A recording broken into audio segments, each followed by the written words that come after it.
बच्चों नमस्कार। आपका अपना परिवार YouTube channel Munna railway classes में स्वागत है। देखो दोस्तों, आज मैं प्रॉफिट एंड लॉस से रिलेटेड नेक्स्ट टॉपिक लाया हूं दोस्तों, जो मेरा वस्तु से रिलेटेड है। ये मैं बताता हूं दोस्तों। जब वस्तु की संख्या जब रहता है दोस्तों, तो हमेशा रेट बराबर होना चाहिए। रेट बराबर होने का मतलब एक वस्तु का क्रय मूल्य होना चाहिए, तो एक ही वस्तु का विक्रय मूल्य होना चाहिए।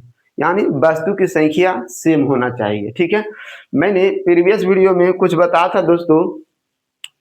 ये क्वेश्चन, इस टाइप के क्वेश्चन पता ना कितनी बार रिपीट हुआ है दोस्तों, ये मैं बता नहीं सकता हूँ। लेकिन एक में एक ये तो सीधा सीधे ही हो गया दोस्तों। लेकिन इसमें क्या करता है दोस्तों, एगो वस्तुएं गायब रहता है।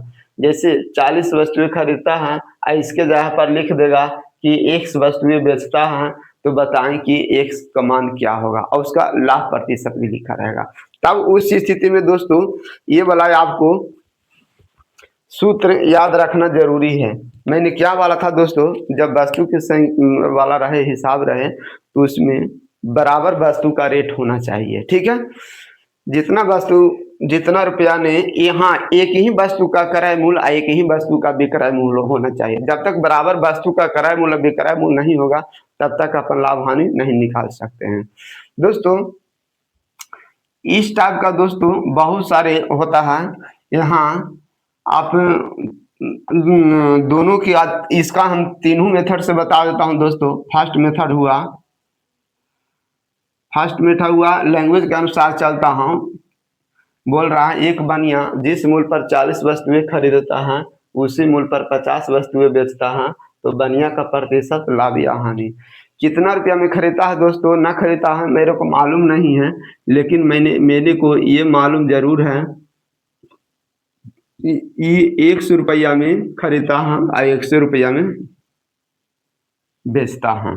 ठीक है, मालूम हमको नहीं है कि 1 रुपया में खरीद रहा है, कि 10 रुपया में खरीद रहा है, कि 20 रुपया में खरीद रहा है, कि 100।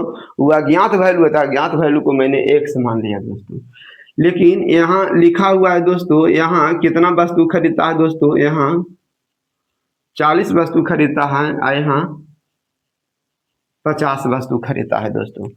तो हम दोनों को डिवाइड कर देता हूं दोस्तों, क्योंकि मेरा नियम बताता है कि एक वस्तु की संख्या बराबर होना चाहिए। ये वस्तु की संख्या बराबर नहीं है दोस्तों, तो आप वस्तु की संख्या 40-50 को बराबर भी कर सकते हैं। अगर 40 से भागा दीजिएगा दोस्तों रुपया में, तो एक वस्तु का क्रय मूल्य निकलेगा। तो अपन ऐसे भी बराबर कर सकते हैं, एक वस्तु का क्रय मूल्य इधर, तो एक वस्तु का विक्रय मूल्य उस तरह भी कर सकते हैं।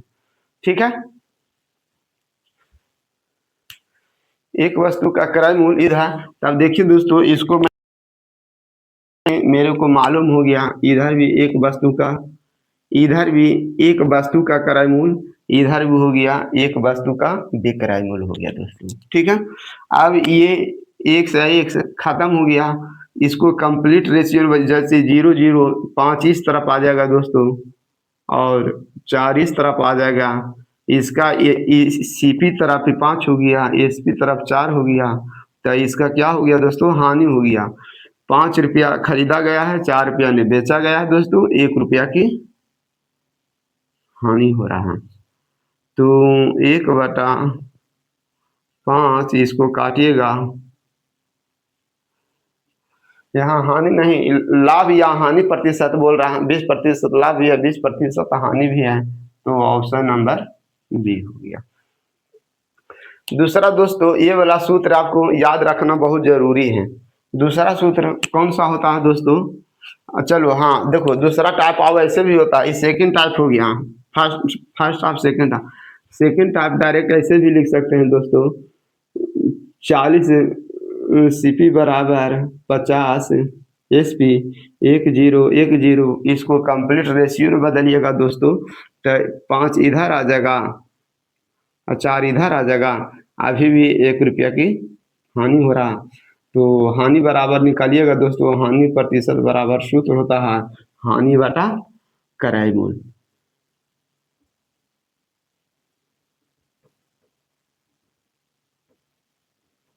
ठीक है, तीसरा मेथड से दोस्तों ध्यान दीजिएगा। तीसरा मेथड ये वाला भी याद रखना बहुत जरूरी है, क्योंकि इसमें एक्स जब गायब रहता है दोस्तों वो भी क्वेश्चन कराऊंगा। इसके बाद मेरा खत्म होला के बाद मैं पूरा चुन चुन के मैं हर एक टाइप का पी वाई क्वेश्चन कराऊंगा, जितना जैसा पूछा हुआ है जितना। इसमें एक इसका भी एक तरीका है दोस्तों, खरीदी खरीदी वस्तु, बेची वस्तु बटा बेची वस्तु की संख्या गुने 100।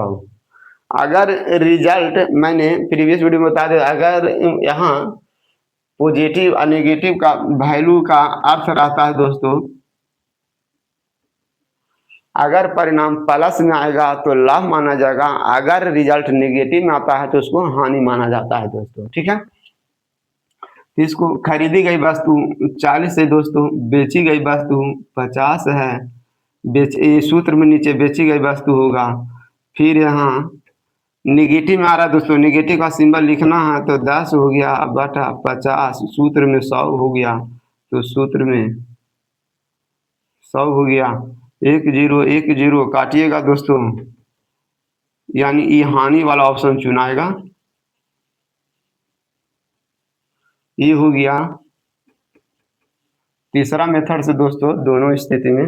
लेकिन ये वाला खरीदी वस्तु की संख्या बेची वस्तु की संख्या बटा बेची वस्तु की संख्या, ये वाला याद रखना बहुत जरूरी है। इसमें अगर आप याद रखिएगा दोस्तों, जो इसमें एक टाइप, इसी में एक टाइप और बनता है जो एक्स गायब रहता है, एक वस्तुएं गायब रहता है, उसमें एक वस्तु के जगह पर एक्स लिखा रहता है और वही एक्स का मान निकालना रहता है, तो अपन उसमें यही सूत्र निकालता सेट करते हैं। ठीक है, तो इस तरह के दोस्तों मैंने एक टाइप का क्वेश्चन मैंने बता दिया। ठीक है, इसके मैंने प्रीवियस वीडियो में बता दिया था दोस्तों, मैंने फिर बोल देता हूँ बच्चों, जब वस्तु की चर्चा आएगा दोस्तों क्रय मूल्य में, ये नियम बांध के रख लो, हमको बराबर वस्तु का रेट मालूम होना चाहिए। अगर इधर 5 वस्तु का क्रय मूल्य ले रहे हैं तो उधर भी 5 वस्तु का भी क्रय मूल्य होना चाहिए, यानी सेम वस्तु का रेट होना चाहिए। अगर इधर एक वस्तु का क्रय मूल्य ले रहे हैं तो उधर भी एक ही वस्तु का दूंगा, बस। ठीक है, बराबर आप दो तरह से काटते हैं। रीता ने 10 रुपया ने 15 खिलौने खरीदा और 15 रुपया में 10 खिलौने बेच दिया, बताइए उसे कितने प्रतिशत लाभ। यानी दोस्तों मेरा कहने का मतलब वस्तु का रेट बराबर होना चाहिए, बराबर वस्तु का रेट होना चाहिए। जैसे इधर कहने का मतलब हुआ दोस्तों, इधर 15 खिलौना 10 रुपये में खरीदा है तो इधरों भी 15 खिलौना बेचना चाहिए, लेकिन इधर 10 खिलौना बेचा है दोस्तों, यानी दोनों दो तरह के वस्तु है दोस्तों, यानी दोनों तरफ वस्तु की संख्या बराबर नहीं है। दोनों तरफ जो रेट दिया हुआ दोस्तों बराबर नहीं दिया है, तो हम इसको पहला मेथड से बताता हूं दोस्तों।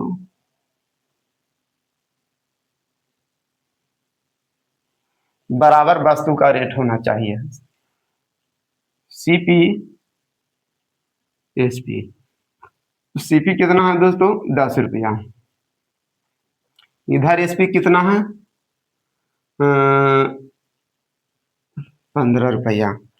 इधर वस्तु की संख्या कितना है दोस्तों, इधर वस्तु खरीदा है 15 वस्तु, इधर कितना खरीदा है दोस्तों 10 वस्तु। ये 15 वस्तु का है, ये 10 वस्तु का है। अगर ये मैं 15 से भाग देता हूँ दे देता हूँ इसमें दोस्तों, तो ये निकल जाएगा एक वस्तु का रेट। अगर इसमें हम 10 से भागा दे देता हूँ दोस्तों इसमें, तो इसमें निकल जाएगा एक वस्तु का विक्रय मूल्य। मेरे को वस्तु की संख्या बराबर हो गया।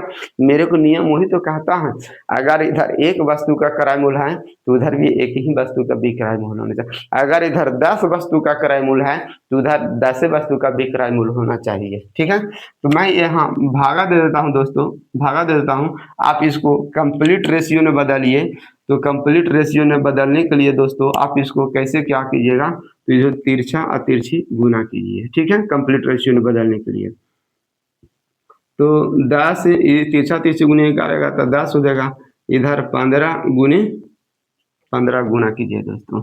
चलो इधर 10 गुने 10 भी लिख सकते हैं, आप काट छाट कर दीजिए, तो 2 पचे 10, 3 पचे 15, 2 पचे 10, 3 पचे 15। इधर हो गया दोस्तों 4, इधर हो गया 9। यानी इस सीपी के सामने 4 रुपया हो गया, एसपी के सामने 9 रुपया हो गया। 4 रुपया में खरीदा गया था, 9 रुपया में बेचा गया है दोस्तों।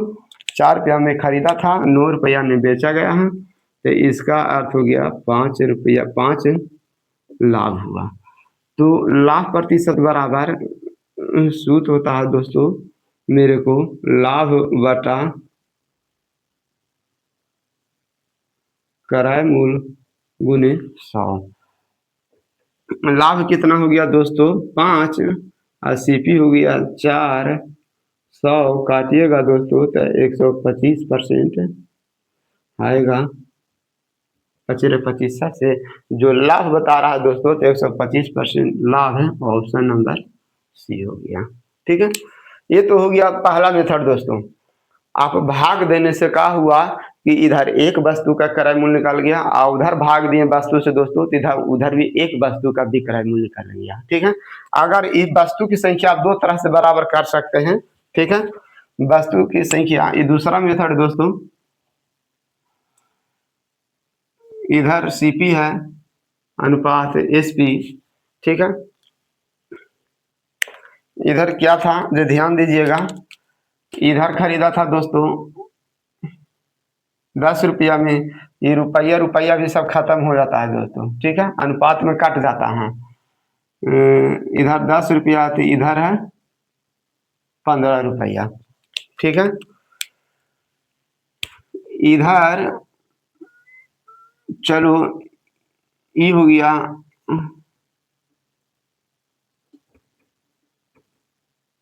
प्राइस, और इधर लिख देता हूं दोस्तों ये वस्तु की संख्या, ये हो गया 15 और इधर हो गया 10 वस्तु। मेरा नियम कहता है दोस्तों वस्तु की संख्या बराबर होना चाहिए, तो इधर बराबर वस्तु नहीं है तो हम बराबर करते हैं। तो 15 और 10 का लघुत्तम कितना होता है 30, यानी इसको 30 बनाने के लिए 2 से गुना करिएगा, तो इसमें भी आपको 2 से गुना करना पड़ेगा दोस्तों, उसमें भी आपको 2 से गुना करना पड़ेगा। इसमें 30 बनाने के लिए इसमें 3 से गुना करना पड़ेगा, तो इसमें भी आपको 3 से गुना करना पड़ेगा दोस्तों। क्यों? क्योंकि नियम है जब वस्तु का बढ़ेगा दोस्तों तो उसका रेट भी बढ़ेगा ना, इसीलिए दोनों में गुना होता है। ठीक है, पहले 15 वस्तु था अब 30 हो गया, पहले 10 था तब 30 हो गया। अब मैंने ऐसा क्यों किया? क्योंकि मेरा नियम बताता है कि वस्तु की संख्या बराबर होना चाहिए। आप ऐसे भी बराबर कर सकते हैं, ऐसे भी बराबर कर सकते हैं। तो इसको काटिए दोस्तों, तो ऊपर कितना हो जाएगा, वो हो जाएगा 10 दूनी 20, इधर हो गया 15 या 45, तो काट छाट कीजिए तो काटिएगा तो 4 5 20, 15 या 45, 4 5 20, 4 5 20 9 5 45 ना, 4 5 20 9 5 45। यहाँ हो गया दोस्तों कितना 5%, 5 रुपया लाभ हो गया, 5 रुपया लाभ हो गया। तो लाभ प्रतिशत बराबर दोस्तों होता है लाभ बटा क्रय मूल्य, कितना हो गया 4 गुने 100। अभी भी इसमें दोस्तों उतना ही आया अभी भी। तो कहानी का मतलब हो गया दोस्तों, आप इसको एक विधि से नहीं दोस्तों दोनों विधि से बना सकते हैं। आप जैसे बराबर कीजिए, लेकिन वस्तु की संख्या बराबर होना चाहिए, रेट बराबर होना चाहिए। इधर एक वस्तु कितना में खरीद रहा, उधर एक ही वस्तु कितना में बड़ी बेच रहा है। अगर इस तरह के बनाते हैं दोस्तों तो इसका यही नियम है दोस्तों, बराबर वस्तु की रेट होना चाहिए। ठीक है, इस टाइप के क्वेश्चन भी दोस्तों बहुत रखिएगा। देखो दोस्तों इसमें वस्तु की संख्या बराबर आप दो तरह से कर सकते हैं, एक एलसीएम लेके भी बराबर कर सकते हैं और एक भागा देकर भी। अगर भाग जैसे कहने का तो एक वस्तु का मूल्य इधर भी निकाल लेंगे और एक ही वस्तु का उधर भी निकाल लेंगे। यानी कहने का मतलब हो गया एक वस्तु का रेट निकालने के लिए आपको वस्तु से भागा देना पड़ेगा दोस्तों। जैसे 10 वस्तु का क्रय मूल्य 50 रुपया है, तो एक वस्तु का क्रय मूल्य कितना बताइएगा? 10 से भागा दीजिएगा तो 5 रुपया हो जाएगा। तो कहने का मतलब हो गया दोस्तों, आप ऐसे बना सकते हैं, जरूरी नहीं कि एलसीएम इधर एक वस्तु का क्रय मूल्य निकाल लीजिए, इधर एक वस्तु का बेक्रय मूल्य निकाल लीजिए, बस इसका यही नियम है दोस्तों, वस्तु की संख्या बराबर होना चाहिए। सीपी और इसको हमेशा रेशियो मेथड से बनाने की कोशिश करो दोस्तों, ताकि अपना जो काटने वाला रहे काट जाए। जैसे देखो इधर मैं लिखता हूं दोस्तों, इधर मूल लिखता हूं, इधर मैं वस्तु लिखता हूं दोस्तों। मूल कितना है दोस्तों? 5, और इधर कितना है दोस्तों? 8। मूल के सामने मूल की डाटा लिखा और वस्तु के सामने वस्तु की डाटा लिखूंगा, तो ध्यान दीजिएगा।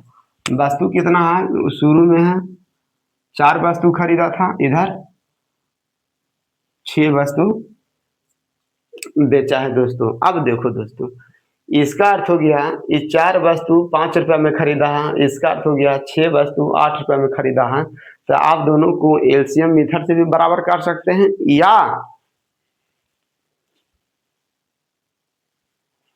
इसको आप एलसीएम मेथड से बराबर कर सकते हैं दोस्तों, या अपन इसको भागा भी दे देंगे, 4 से इसमें भागा देंगे तो एक वस्तु का क्रय मूल्य निकल जाएगा, और इसमें भागा देंगे दोस्तों तो एक वस्तु का विक्रय मूल्य निकल जाएगा।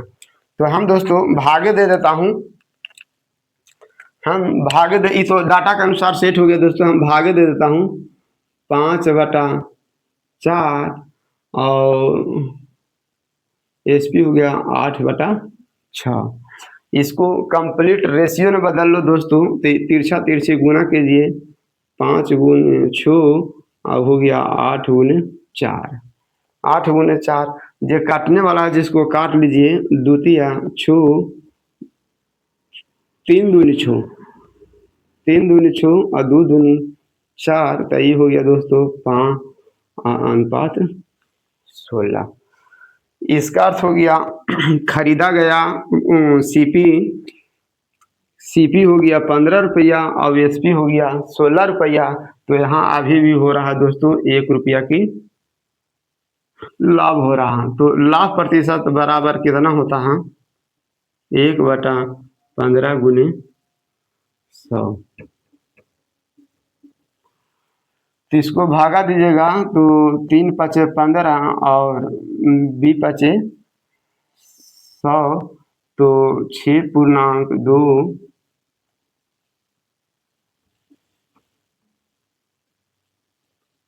आंसर हो गया दोस्तों, जो ऑप्शन नंबर ए हो गया।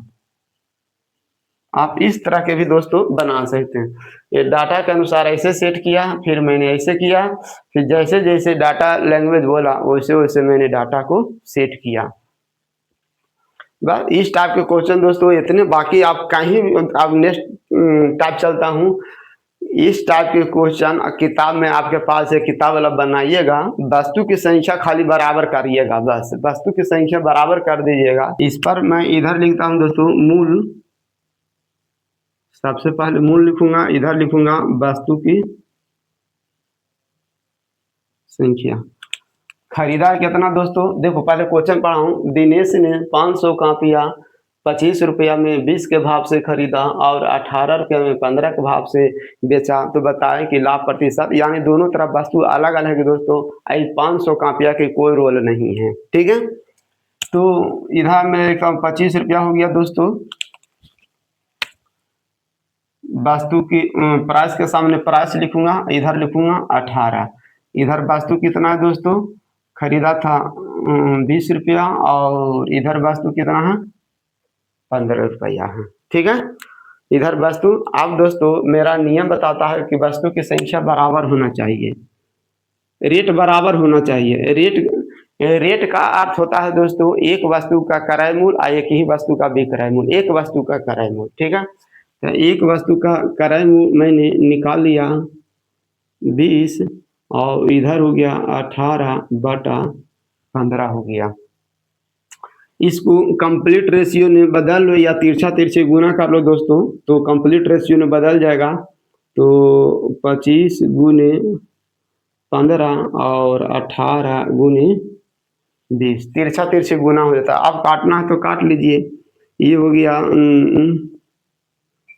5×25, 4×5 = 20। और कोई काटता है? और कोई नहीं काटता है दोस्तों, ठीक है। तो इधर हो गया 15×5 = 75, ये हो गया 18×4 = 72। इसका अर्थ हो गया दोस्तों, सीपी के सामने 75 आया है। इसका अर्थ हो गया सीपी के सामने 75 रुपया, आईएसपी हो गया 72 रुपया, यानी क्रय मूल्य हो गया 75 रुपया और विक्रय मूल्य हो गया 72 रुपया। हानि हो गया दोस्तों, हानि कितना हो गया? हानि हो गया 3।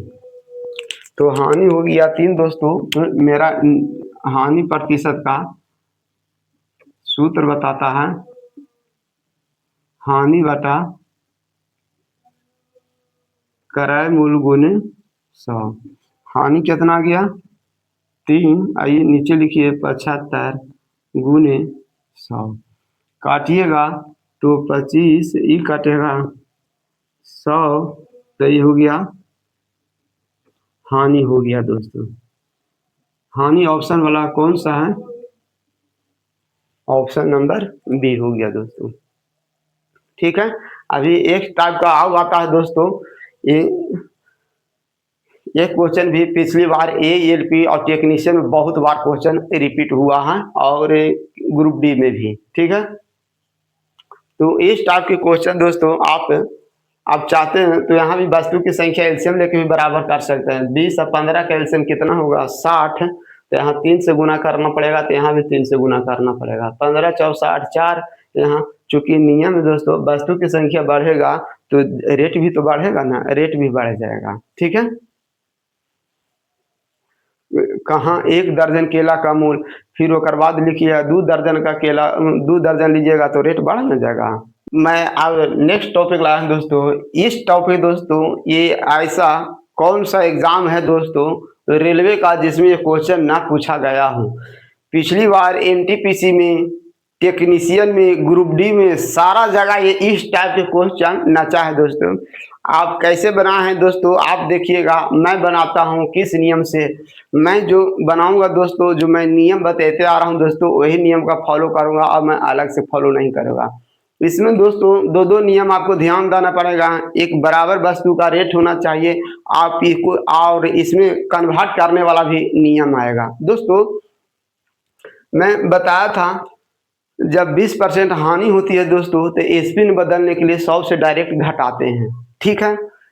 और जब लाभ हो रहा होता है, लाभ प्रतिशत रहता है दोस्तों, तो लाभ प्रतिशत वृद्धि की ओर बताता है, 100 में जोड़ते हैं। आप इतना आप समझ गए होंगे, तो वही नियम मैंने यूज करूंगा दोस्तों, ठीक है। ये 40 बटन है दोस्तों, तो मैं एक बटन का विक्रय मूल्य निकालूंगा, एक बटन का विक्रय मूल्य निकालूंगा दोस्तों। तो विक्रय मूल्य से क्रय मूल्य में निकालने के लिए दोस्तों कैसे क्या करना पड़ता है, निश्चित वैल्यू ऊपर और परसेंटेज वाला हानि नीचे रखते हैं, ठीक है। जैसे यहाँ देखो दोस्तों, पहले क्वेश्चन पढ़ता हूँ, ये बहुत बहुत इंपॉर्टेंट, इसको मैं 3 स्टार नहीं दोस्तों, मैं 5 स्टार क्वेश्चन इसको नाम रखूंगा दोस्तों। बहुत बहुत इंपॉर्टेंट क्वेश्चन है, ठीक ना। कौन ऐसा एग्जाम में, चलिए देखिएगा, 1 रुपया में 40 बटन बेचने से 10% की हानि होती है, तो 20% का लाभ कमाने के लिए 1 रुपया में कितने बटन बेचेंगे। देखो दोस्तों, ये मैंने यूज करूंगा दोस्तों, रुपया ऊपर लिखूंगा और वस्तु की संख्या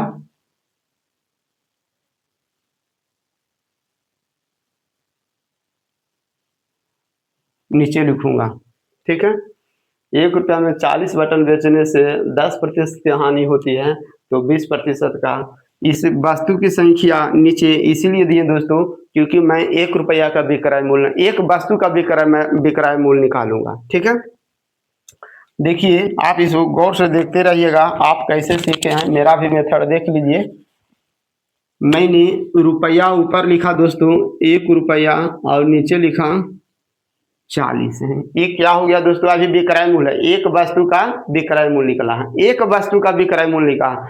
मैं बोला था कि हमेशा एक वस्तु का विक्रय मूल्य निकाला करो या बराबर वस्तु का रेट होना चाहिए। ठीक है, ये क्या हो गया दोस्तों, विक्रय मूल्य। चलो ठीक है, यहीं पर ही लिख देता हूँ दोस्तों, इसके सामने लिख देता हूँ तब समझ में आएगा। रुपया ऊपर, चूंकि मेरा सूत्र बताता है रुपया बटा वस्तु, एक वस्तु का रेट निकाला और नीचे मैंने लिखा 4। ये विक्रय मूल्य हो गया दोस्तों, इसे हो गया एक वस्तु का विक्रय मूल्य। चलिए ठीक है, इसके बाद क्या बोल रहा है दोस्तों, 10% की हानि होती है, कमी हो गया तो कितना हो गया 90। अगर वही 10% लाभ रहता दोस्तों तो मैं यहाँ 110 लिखता। ये हो गया 100 से गुना किए दोस्तों।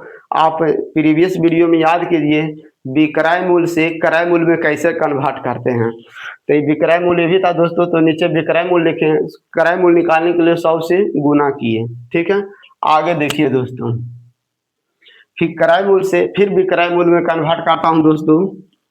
फिर 20% का लाभ कमाने के लिए 120 लिखा, चूंकि प्रतिशत वृद्धि की ओर बताता है दोस्तों, प्रतिशत वृद्धि की ओर बताता है, 120 हो गया दोस्तों। ठीक है, 120 और प्रतिशत हटा तो नीचे 0। ठीक है, अब इसको काटिए दोस्तों, तो इसको काटिएगा तो 0 0 खत्म हो गया, 1 0 1 0 खत्म हो गया, और कटेगा, चलो और कट जाएगा, कितना हो जाएगा, 3 चौ 12, 10 चौ 40, 3 तिया 9, यानी ऊपर बचा दोस्तों 1 और नीचे बच गया 30। ये क्या बच गया दोस्तों, ये पूरा के पूरा हो गया दोस्तों एसपी हो गया, यानी ये हो गया दोस्तों रुपया, ये हो गया वस्तु। तो मेरा बोल रहा है क्वेश्चन, 1 रुपया में कितने बटन बेचना पड़ेगा, तो 1 रुपया में 30 बटन बेचना पड़ेगा दोस्तों। ऑप्शन नंबर ए हो गया एक लाइन में दोस्तों। 1 रुपया में कितने बटन बेचना पड़ेगा, तो 1 रुपया में 3 बटन बेचना। अगर यहाँ रहता दोस्तों 2 रुपया तो इसका अर्थ हो गया 2 रुपया में 30 बटन बिकेगा। यहाँ 5 आता दोस्तों तो 5 रुपया में 30 बटन बेचेगा। मैं यही नियम का फॉलो करूंगा दोस्तों, ये बहुत बहुत इंपॉर्टेंट क्वेश्चन है। ठीक है, ये दोस्तों ये विक्रय मूल्य था, तो विक्रय मूल्य से इसको कन्वर्ट किए क्रय मूल्य में, और फिर क्रय मूल्य को फिर कन्वर्ट किए विक्रय मूल्य में। ठीक है, एक कन्वर्ट वाला यूज हुआ है दोस्तों, अगर ये आप समझते होंगे तो बहुत अच्छी बात है। ठीक है, ये बहुत बहुत इंपॉर्टेंट है। मैंने रुपया ऊपर लिखा, वस्तु नीचे लिखा दोस्तों, 1 रुपया या विक्रय मूल्य, फिर इसको कन्वर्ट किया, चूंकि हानि था दोस्तों तो हानि घटाया जाता है, ये पूरा के पूरा विक्रय मूल्य हो गया, क्रय मूल्य हो गया। फिर क्रय मूल्य से विक्रय मूल्य निकालने के लिए वस्तु का विक्रय मूल्य निकालने के दोस्तों रुपया बटा दोस्तों, इसका लिखने का अर्थ हो गया, अगर काट छाट के बाद अगर फ्रैक्शन में रहेगा दोस्तों तो ऊपर को अपन रुपया मानेंगे, और जो नीचे दे रहेगा दोस्तों उसको अपन वस्तु की संख्या मानेंगे। इसका मेरा लिखने का ये अर्थ हो गया दोस्तों, रुपया बटा वस्तु। ठीक है, चलता हूं दोस्तों, इसी नियम का यूज करता हूं।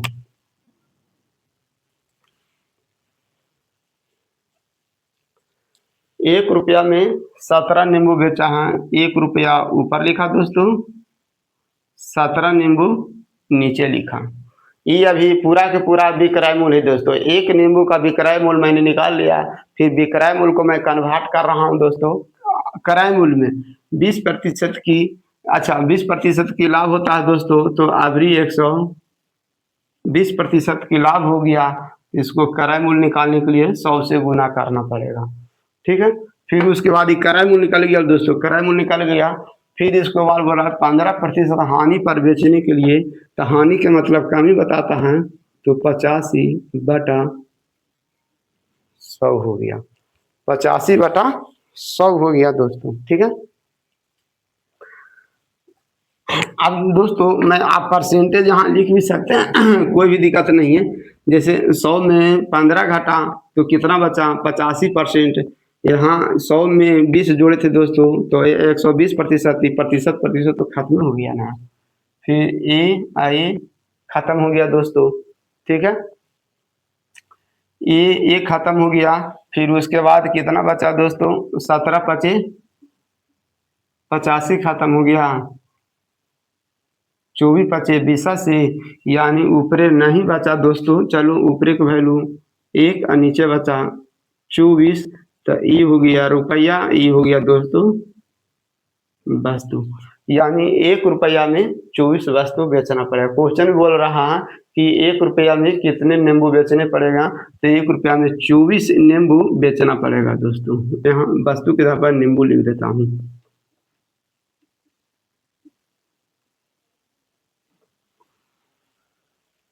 वस्तु की जगह पर नींबू लिख दिए दोस्तों, ठीक है। तो ऑप्शन नंबर ए मैंने ये वाला यूज किया हूँ दोस्तों, रुपया बटा वस्तु। ऊपर रुपया लिखा हूँ, नीचे वस्तु लिखा हूँ, ये विक्रय मूल्य हो गया। विक्रय मूल्य को मैंने क्रय मूल्य में पहले बदले किया, क्योंकि पहला प्रक्रिया 20% था। तो विक्रय मूल्य लाभ प्रतिशत था, तब वृद्धि किया दोस्तों 120, ऊपरे 100 इसीलिए लिखे क्रय मूल्य निकाले। फिर क्रय मूल्य से दोस्तों मैंने फिर क्या निकाला, विक्रय मूल्य निकाला। तो विक्रय मूल्य निकालने के लिए मतलब कि 85% हानि कह रहा था, 100 में घटा दिए। पहले क्वेश्चन पढ़िए क्या कहता है। यदि 120 वस्तुओं को बेचने से 30 वस्तुओं के विक्रय मूल्य के बराबर लाभ होता है, तो प्रतिशत लाभ ज्ञात करें। दोस्तों इसमें कैसे क्या, पहला नियम ये है दोस्तों, कभी भी वस्तु पर लाभ हानि प्रतिशत गणना नहीं होता है। पहला नियम ये है, कभी भी वस्तु की संख्या पर लाभ हानि की गणना नहीं होता है। तो फिर किस पर होता है, हमको प्राइस चाहिए। प्राइस यहाँ तो कहीं चर्चे नहीं हुआ है, हमको प्राइस चाहिए 120 रुपया, 150 रुपया, 160 रुपया, वस्तु की संख्या नहीं। तो ऐसा स्थिति में दोस्तों वस्तु को रेट माना जाता है, कि माना उसको कन्वर्ट किया जाता है वस्तु को फिर प्राइस में। कैसे, इसको अपन मानेंगे दोस्तों कि माना कि एक वस्तु का विक्रय मूल्य 1 रुपया है, तो 120 वस्तु का विक्रय मूल्य 120 रुपया होगा। इस तरह के उसको फिर प्राइस से उसको अपन कन्वर्ट करेंगे रुपया में, ठीक है। लेकिन अब बात रहा दोस्तों कौन किस पर डिपेंडेंट है, जिस पर डिपेंडेंट रहता है दोस्तों उसी को माना जाता है। यहाँ आप गौर से पढ़िए तो देखिएगा कि 30 वस्तुओं का विक्रय मूल्य के बराबर लाभ होता है। यानी लाभ है दोस्तों जे विक्रय मूल्य पर निर्भर है। लाभ की राशि यहाँ गौर से फिर पढ़िएगा, बहुत बहुत इंपॉर्टेंट क्वेश्चन है। यदि 120 वस्तुओं को बेचने से 30 वस्तुओं का विक्रय मूल्य के बराबर लाभ होता, लाभ होता है जो दोस्तों विक्रय मूल्य पर निर्भर है, ठीक है। तो विक्रय मूल्य को मानेंगे यहाँ पर। दूसरी बात दोस्तों, ये मेरा लाभ प्रतिशत बोल रहा है दोस्तों, तो लाभ प्रतिशत का सूत्र एक ही होता है, हानि प्रतिशत का सूत्र एक ही होता है। लाभ प्रतिशत का सूत्र होता है दोस्तों लाभ बटा क्रय मूल्य गुणे 100। यानी कहने का मतलब हुआ दोस्तों, इसमें लाभ नहीं दिया हुआ है दोस्तों, लाभ दिया हुआ है, क्रय मूल्य नहीं दिया हुआ है। तो ये दोनों डाटा की मदद से दोस्तों सबसे पहले अपन क्रय मूल्य निकालेंगे, ठीक है। तो अब देखो दोस्तों हम वस्तु से कैसे कन्वर्ट कर रहे हैं प्राइस में, जो ध्यान दीजिएगा। देखो ये 120 वस्तु को बेचने से, यानी 120 वस्तु बेचा गया दोस्तों, तो हम मान लेते हैं कि एक वस्तु का विक्रय मूल्य 1 रुपया है, तो 120 वस्तु का विक्रय मूल्य 120 रुपया हुआ, ठीक है। इसमें आपको क्योंकि लाभ है दोस्तों विक्रय मूल्य पर निर्भर है, माना कि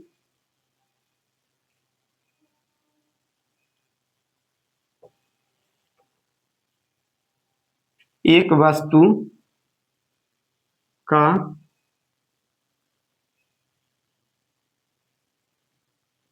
विक्रय मूल्य 1 रुपया है, तो आप बताओ बाबू ये कितना वस्तु है, तो 120 है। 120 है तो 120 रुपया हो गया। आप यहाँ तक समझ गए होंगे। चलो उसके बाद क्या बोल रहा है दोस्तों, अब लाभ देखते हैं। लाभ बोल रहा है 30 वस्तुओं के विक्रय मूल्य के बराबर है, यानी एक वस्तु का विक्रय मूल्य 1 रुपया, तो 30 वस्तु का विक्रय मूल्य कितना हो गया, 30 यही बोल रहा है दोस्तों, लाभ है जो 30 वस्तु के विक्रय मूल्य के बराबर है, तो 30 वस्तु को मैंने ले लिया। एसपी निकल गया दोस्तों, यहाँ से लाभ निकल गया, यहाँ से तो आपको क्रय मूल्य निकालना पड़ेगा। क्रय मूल्य नहीं निकाल पाइएगा तो आपका लाभ प्रतिशत नहीं निकल पाएगा। तो क्रय मूल्य निकालने के लिए दोस्तों 120 में से 30 घटाना पड़ेगा, तो हो गया कितना, 90 रुपया क्रय मूल्य हो गया। मेरा सूत्र बताता है दोस्तों, लाभ प्रतिशत बराबर सूत्र बताता है, लाभ बटा सीपी गुने 100। लाभ कितना था दोस्तों, 30 रुपया, और क्रय मूल्य कितना आ गया, 90। इस तरह के दोस्तों क्वेश्चन सोचा जाता है। 3 तिया 90, तो हो गया